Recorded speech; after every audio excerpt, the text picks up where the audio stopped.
काय प्रश्न काय घेतो सर थांबा. अर्थसंकल्पाचा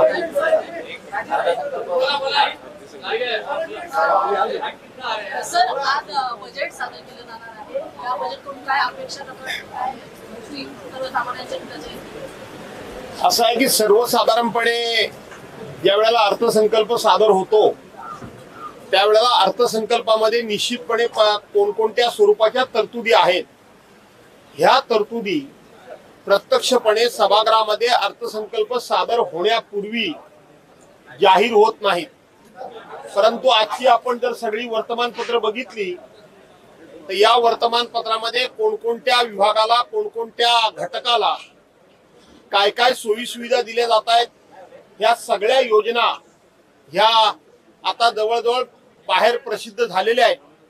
त्यामुळं हे बजेट पूर्णपणे फुटलेलं बजेट आहे. मला माहित आहे, माझा इतके वर्षांचा अनुभव आहे. सरकारच्या वतीनं सांगितलं जाईल की बजेट पार्ट 2 जो आहे तो पार्ट 2 हा लीक झालेला नाही, पार्ट 1 लीक झालेला आहे. परंतु पार्ट 1 आणि पार्ट 2 हे एकाच एकाच ठिकाणी बजेट असतं.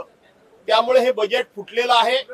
हे बजेट फुटलेलं असल्यामुळे हे सरकार नैतिकदृष्ट्या या सरकारचं अधःपतन झालेलं आहे.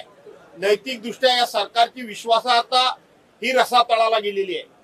आता याचं कारण काय तर शेवटी हेच सरकार 3 तिगाडा आणि सब बिगाडा असं हे सरकार आहे. इथं श्रेयवादाची लढाई आहे.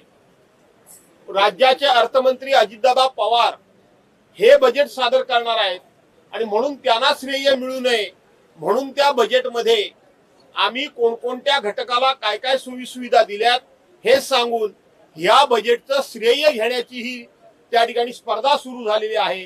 त्यामुळं हे सरकार म्हणजे 3 तिगाडा आणि काम बिगाडा असा त्याचा अर्थ आहे.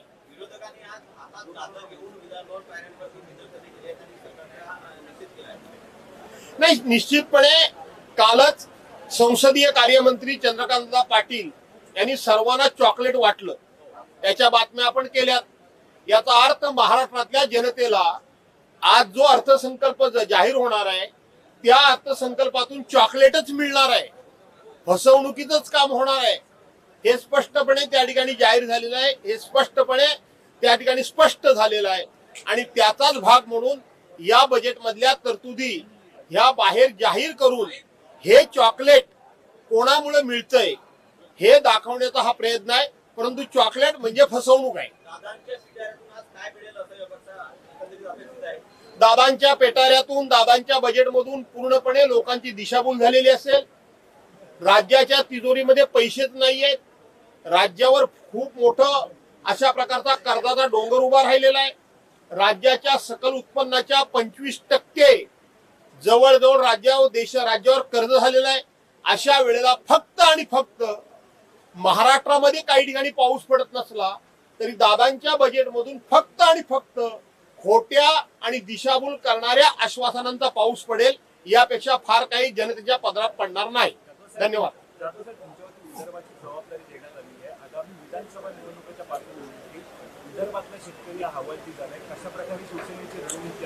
मला पूर्व विदर्भाची जबाबदारी माझ्या पक्षाने दिलेली आहे. विदर्भामध्ये आज सरकारच्या विरोधात प्रचंड असंतोष आहे.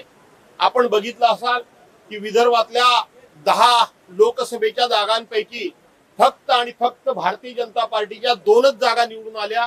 याच्यातूनच विद्यमान सरकारवर प्रचंड अशा पद्धतीचा रोष हा संपूर्ण महाराष्ट्रामध्ये त्याचप्रमाणे विदर्भामध्ये आहे आणि तो रोष उद्याच्या विधानसभेच्या निवडणुकीमध्ये सुद्धा या सरकारच्या विरोधात जनता मतपेटीतून काढेल हा मला विश्वास आहे. निवडणूक होणार आहे 12 जुलैला. तिसरा उमेदवार महाविकास आघाडी देणार का? कारण चर्चा आहे की तिसरा उमेदवार ही चर्चा असं आहे की 12 जुलैला विधानसभा परिषदेच्या 11 जागांची निवड होणारच आहे. त्या संदर्भातला जो काही निर्णय आहे महाविकास आघाडी संदर्भामध्ये 2 उमेदवार देणार, 3 देणार की 4 देणार हे महाविकास आघाडीचे नेते लवकरच एकत्र बसतील आणि निर्णय करतील. धन्यवाद.